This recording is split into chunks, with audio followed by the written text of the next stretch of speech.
Welcome to Are You Real Business, providing you with all the tools necessary to be mentally, physically, and spiritually prepared to start and run your own business. Our no-frills, fact-based, reality-driven strategies arm you with the knowledge to overcome the questions, struggles, and pitfalls that all come with new business, and the faith to see it through to the end. Now, please welcome the host of Are You Real Business, Michael McIntyre. Hey everybody, it's Michael McIntyre with Authentic Business. Are you real business? That's right, I said it. Are you real in business, baby? Or are you real entrepreneur? Hey, we're going to talk about all that. We're going to talk about a lot today in Are You Real Business and Success. And hey, I want you to know that you can still catch our main man, John Fuller, every Wednesday on iTunes, Google Play, Spotify, or wherever you might get your podcast. And John Fuller is amazing. Thank you, John, for providing this amazing platform. You and Casey are givers. Hey, how you doing today? Listen, I hope you're working out good or driving in the car or just chilling and listening to this podcast while you're maybe just wanting to get some good ideas about business. So I was thinking about when I was preparing for the show today, I was thinking about a couple different things. One thing came to mind, and I know you'll be shocked at this. Money. Money. M-O-N-E-Y. I get choked up when I say that word. Hey, and it's a good word, you know. And it's not about the love of money, right? Because we know what that verse is, the love of money. But listen, a lot of people come to me and say, hey, Mike, listen, I've got this deal, and I think I can make some good money. And I always ask them, like, what is good money? Question mark, question mark. You know, and I know that sounds kind of weird, but I do think it's an appropriate question. I've always heard that, you know, your mother or your father or maybe your brother or sister or somebody or a colleague said, hey man, I'm looking for a job that pays some good money. And I just think it's kind of interesting because I think all money is good. That's right. I said it. And I believe that. And money can be used for great things, right? And it can be, and it can help a lot of people. So I do believe that all money can be good. And whether you're making $1.95 a day or $1,950,000 a day, all that money can be good.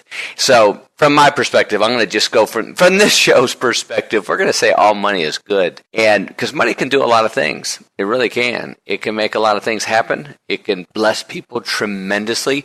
You can glorify God with your money. Come on, man. How's that work? Listen, and it's an act of worship. You know, one of my favorite books of all time, and I know I've got a lot of favorite books of all time, but truly, it's called The Blessed Life by Pastor Robert Morris. And I think I'm saying his name wrong, but you know who it is, the man over at Gateway.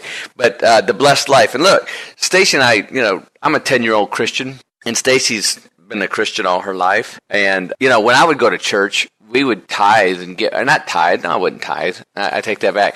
Before I gave my life to Jesus, I'd go to church. And even after I gave my life to Jesus, I would go to church. And it was always conditional on how much money I gave to the church. It really was. Hey, did I get a good parking spot? Did I like the music? Did it move me? Was the pastor passionate? Was the ushers nice? You know, just stupid things, right? I know none of you ever thought that. But anyways, and then, you know, so then I'd always open up my checkbook around the giving time and just sit there and think, all right, how much am I going to write this for? And it was such a hassle. It really was. And I really didn't realize how that affected my life. And so somebody gave me this book called The Blessed Life, and Stacy and I read it probably about 4 years ago. And I was reading that book, and I came across this thing called mammon. I know all you major theologians know what mammon is, but let me tell you something, brother, sister. It was the first time I heard of mammon, but I was very familiar with this spirit because mammon was chasing me all my life, all of it. And so up until then, I never could identify it with, because let me give you an example. I mean, I've had many successes in business. I remember at one point, I just had bought our house. I built our house. It's a several $1 million house and paid cash for it. And business was going really good and things were going good. And I thought, what am I going to do next? Because I felt kind of empty. Can you believe that? And this is before I knew Jesus.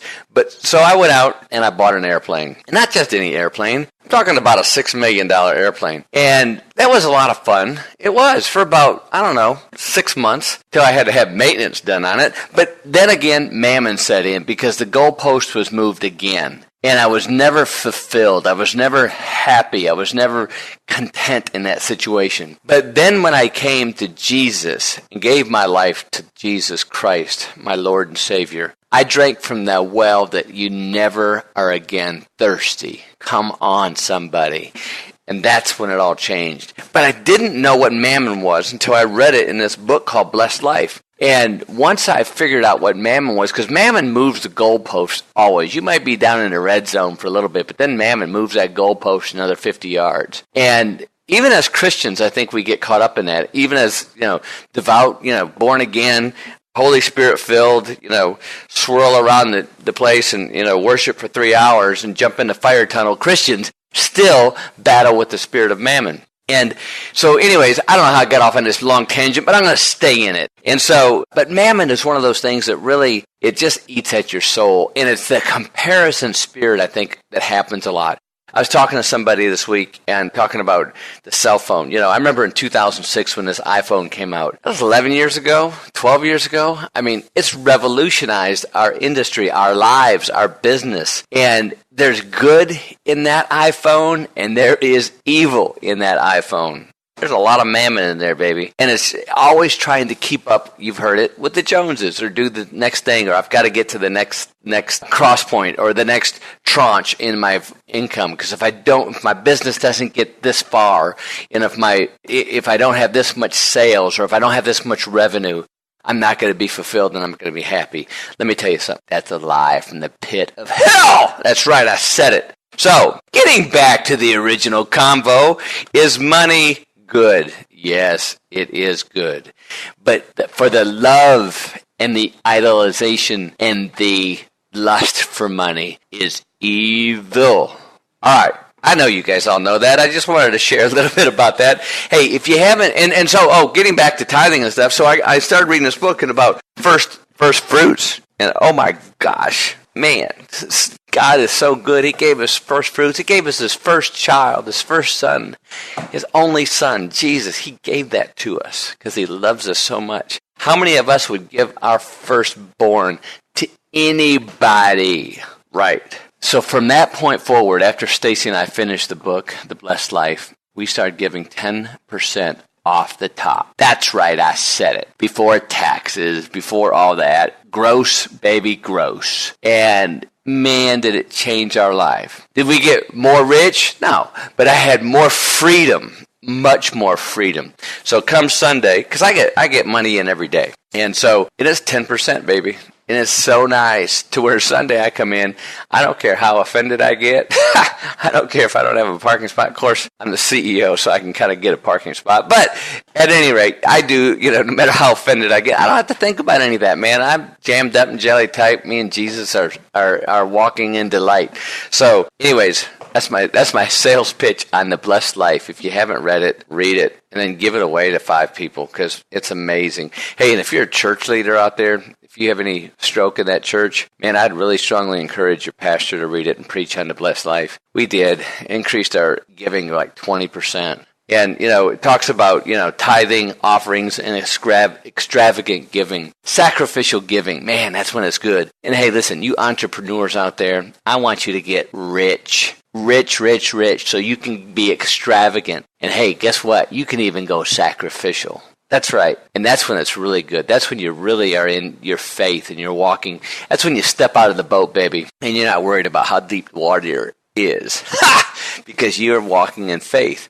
Listen, as an entrepreneur, you do take risk. And as business owners, we do take risk. And if you're not taking risk, you're not playing hard enough. You're really not. Listen, if your dreams don't scare you to death, they don't keep you up at night sometimes, you're not dreaming big enough. You really have to go out there, step out of that boat, man. And listen, sometimes it's a storm. Sometimes you don't know how deep that water is. It could be an undertow. It could be a current. But if you're trusting in Jesus Christ, if you're giving him 100% of your time, if you're praying without ceasing, if you're out there making a difference, if you're praying in tongues, if you're out there helping other people and doing healings and be bold in him, do you think he's going to be bold for you? Yeah.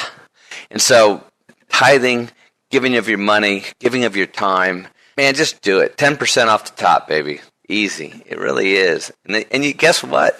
At the end of the tax year, bam, take that, IRS. Ha! That's right, I said it. Hey, listen, I've got so much to go over with. Man, it's just been fun rambling and lecturing and sharing some of my stories, and I can go into more of those stories if you like. And let me know, hey, if you want to find out more about me or anybody else, any of our other amazing 5 people that do these broadcasts, just go to areyoureal.org, and you can click on my thing for Michael McIntyre and shoot me an email. Love to hear from you. I'll take criticism, baby. Okay, you're not going to offend me. All right, I'm always speaking to an audience of 1. All right, so money. How much do you need? How much of that greenbacks? How much of that toad skins? How much of those dead presidents do you really need? It's a good question. And, there's a lot of businesses. I think I read a statistic the other day from the Harvard Business Journal that over 87% businesses fail because they're undercapitalized. That's right. And so how much money do you really need? And how much should you borrow? Who should you borrow from? And should you have a partner? These are all very valid questions. I've never really had a partner in business other than my wife. Now I've taken on another partner, Jesus Christ. Listen, David Green, friend of mine that I got to meet, fortunately, not a great friend, but an acquaintance. I met him. He owns Hobby Lobby. I met him down in Florida. We went to a billionaires conference down there, and it was really cool. There was 50 of us down there. I brought down the curve, I promise you. But it was really cool, and I'm hanging out with David, and I'm asking him, man, I said, listen, how was it in the early days? Because he started out with 7 stores. And if I've told you the story, I apologize. But it's for the people who weren't listening before. He said, it was like every week it was a struggle. He said some stores did really good, and other stores were bad, and I was fighting inventory, and I was fighting cash flow. And I said, what was the matter? He said, it was just a cash flow issue and a money problem. I said, was it your pride not to borrow money? He said, no. That wasn't it at all. I could borrow all the money I wanted to. My pride was giving it to God and bringing him in for a partner. He said one day, Mike, he said, I got really upset. It was like at the end of my rope, it was tough. I was tired of fighting these battles, and I got under the desk, and I prayed to God, and I cried out for 8 hours. 8 hours. My staff thought I had lost it. I said, what happened? He said, I came out from underneath there finally. I came out, man, I was slinging snot. I was crying. I was just wearing it out. And I was exhausted, and all of a sudden I came out from underneath that desk, and I sit down in my chair, and I opened my eyes, and I could see exactly the merchandising blueprint that I needed to do. God downloaded that in me, and from that day forward, I went in with partnership with God, and look what happened. And that's the rest of the story. And listen, what I love about David Green is he gives away 70% of his income. He spent $500 million on help building the Bible Museum in Washington, D.C. Bam! All because he cried out to God and asked God to be his partner. Hey, sometimes you got to check your ego, baby, so you can cash that check, right? And listen, I remember back before I became a Christian, I thought people were weak and not very strong that needed to sit there and rely on God and Jesus. It seemed so foreign to me. But now it seems so foreign not to. Look, when you're at your weakest, he is at his strongest. And it's so important to give that pride, give that false pride up, and just be humble in front of him. Man, the more, when I do my courses and my trainings and my when I give speeches and motivational things and take these corporations in for these deep dive trainings, I become very, very vulnerable. And the reason that is because I want people to know what I've gone through so they can see what they can go through, or they might have gone through the same thing I did, or maybe even more so they can relate to me and we can get work done. It's really important to be vulnerable, and it's good to be that way with your staff, with your company. Sometimes you need to be extremely vulnerable with your customers. Listen, there's no pride out there, man. The most sad thing ever, as Lance Wallnau says, is a broke philanthropist. So listen, man, it's no pride in I can tell you all kinds of stories to where, and I think I've shared some with you, when I started my benefits company and spent $250,000 on TV commercials and I didn't know what I was doing. And it was all just because of stupid ego pride. So listen, man, if you need some money, if you need to borrow some money, borrow it selectively, okay? Borrow more than you need. And why do I say that? Because sometimes we go in there as Christians, we don't want to go in debt. We've got that little thing on our conscience. We don't want to go in debt. And it's okay if that debt is going to be a asset, if it's going to be an accumulating asset. So be careful with it, but it's okay to borrow a little bit more than you need because things don't always work out as they seem on paper. There's always something extra. Choose a partner well. God is your best partner. Your wife, your husband, best partner. And I'm not a big partner person. I'm just not. And so I can only count on maybe 2 times I've gone into partnerships. 98% of the time I've just done things solo and I've never raised money. I never sold part of my company off. My brother did. He did really well. Not saying it's wrong. I mean, he raised $20 million selling part of his company off. But when he sold his company, he didn't get as much, but he still made a lot of money, millions of dollars. But I just never have done it that way. Not saying it's a bad thing, but it just wasn't my deal. You know, at one time we were thinking about taking a company public, and I remember my attorney said, going public's not bad. I said, yeah, but you've got to answer the shareholders. He goes, they're a faceless owner. But you still have to perform. You're still working on that quarterly clock. And so, anyways, it just wasn't my deal. But some of you, it might be, and there's no wrong with that. Nothing wrong with that. But just be careful. Make sure you have a solid plan. Make sure the money can be paid back. And the other thing is, too, I would encourage you not to borrow from friends or family unless you're trying to start the business. And if you are trying to start the business and you're trying to borrow from friends and family, please let them know that they're going to there's a 95% chance they're going to lose the money. You're saying, well, why would they loan it to me? Probably because they love you. And that's the only reason. Now, if you happen to get to pay them back and give them a nice ROI, booyah. Awesome. Chances are they're going to lose their money, though. So be honest with them. And if they still want to give you the money, great. Then you can, but write it down. Listen, thank you for this $100,000. I want you to know there's a 95% chance you're going to lose this money. I love you. I'm going to work like a crazy person. And if we get this thing back, I'm going to pay your money back. Plus, I'm going to give you an 18% ROI. And then sign it, have them sign it. Then I say borrow the money. All right. Hey, listen, I've got these really cool things called 15 Biblical Declarations for the Business Owner. I'll give you a couple ideas what it says. I am filled with the knowledge of God and all wisdom and spiritual understanding. As I learn more about how God works, I learn how to do my work. The Spirit of God guides me to make wise decisions for my future. Colossians 1:9, John 16:13. God delights in my prosperity. He gives me power to get wealth, that he may establish his covenant upon the earth. Psalms 35:27 and Deuteronomy 8:18. Listen, I've got 15 of these, and they're awesome.